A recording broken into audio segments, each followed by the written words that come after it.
respect for the rule of law has broken down. In Chicago, I suggest the so-called sanctuary policies are one sad example of that. American lives are victimized as a result of sanctuary city policies, whether it be theft, robbery, drugs, assault, battery, even murder.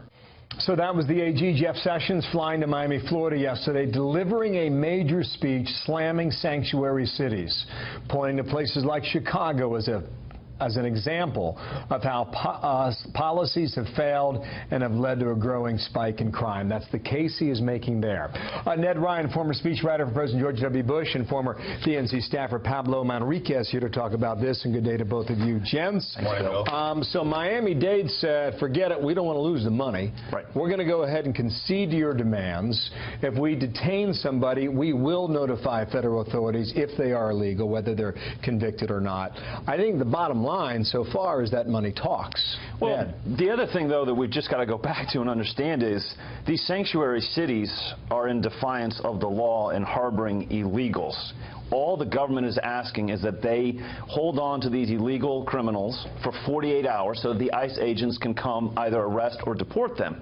And I think the thing about this bill is, you know, you look at what has taken place over the last few years. There was a study a few years ago by the Government Accountability Office that showed of the 251,000 illegal criminals that they studied, they had been arrested 1.7 million times and committed 3 million crimes. That's an average of 7 arrests and 12 crimes per illegal. So that seems a bit off, Ned. No, this is Government Accountability Office, and so you look at, is this really a good use of our law enforcement? And I think what you're seeing is Jeff Sessions and others saying, first of all, you're in defiance of the law. This is not a good use of your funds, and all we're asking is that you hold on to these people for 48 hours so that ICE can show up and either arrest them or deport them. The administration's making the case this is about public safety. Pablo, go. Well, I mean, the police are making the case that it's not about public safety. It's actually about a big government overthrow of their responsibilities. The Fraternal Order of Police is an organization that represents hundreds of thousands of our men and women in blue. These are people who are typically aligned with Jeff Sessions. They go out of their way in many ways to be aligned with Jeff Sessions, and they are completely against this sanctuary city policy that he's trying to oppose on it. And it's not just police, it's organizations of faith too, and that's important.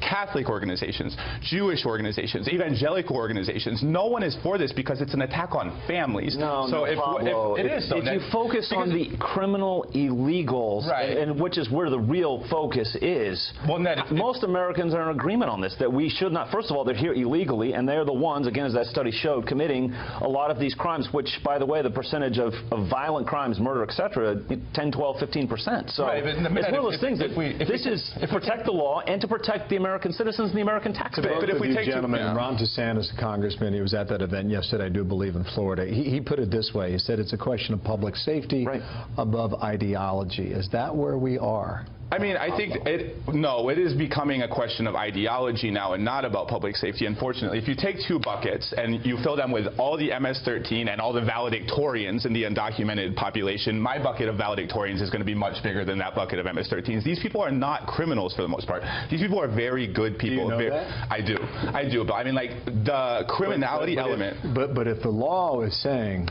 one thing. So ICE is saying one thing, police is saying another thing. How can you defy the law? But this so sanctuary cities, just you know, from a perspective of the attorneys who are working every day, the people from these faith-based organizations are saying that it's actually not, and very clearly not, a violation of sanctuary city laws. Now, we get into some deep legal semantics if we actually explore that argument, but more importantly than that, like I'm saying, it's at a very high level. People of faith, and we are men of faith, and people who respect men and women in blue, men and women in uniform, the police in this country, which we are also of that, are saying that this policy that Jeff Sessions is pushing is absolutely inappropriate. Here is the acting ICE director, Tom Homan, talking about this very topic. The government's not pulling their funding, and it's actually the mayor and the politicians who made the decision not to cooperate with us. They're the ones that actually pull their own fundings. If you harbor, conceal, or knowingly shield an illegal alien from law enforcement, that is a crime. So I've asked the Attorney General, we need to look at this and find out, are these jurisdictions on the right side of that law? He went on to drop a stunning figure.